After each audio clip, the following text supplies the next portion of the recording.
Hello guys, welcome to my YouTube channel Tech Wisdom and welcome to this new tutorial video. And in this video I'm going to show you how to fix you don't currently have the permission to access this folder. I'm going to show you how to fix this problem.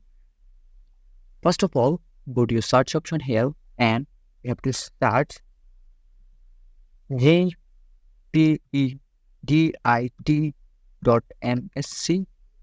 This is the option.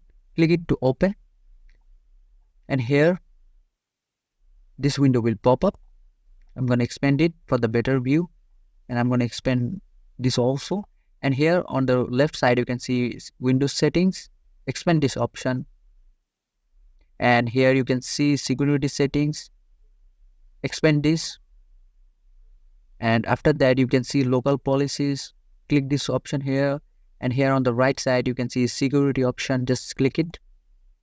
And now all you have to do is scroll down and find this option, user account control admin approval mode, and double click it.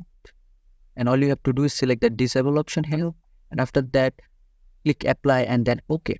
After doing that, you have to find for this option, user account control or run all administrators in admin approval. Do the same, double click to open and select disable and select apply and then select OK. After that, restart your PC and your problem will be fixed. So this is the video, and I hope this is a helpful video for you. And if this video does help you, please consider subscribing to this channel, and I will catch you guys in the next video.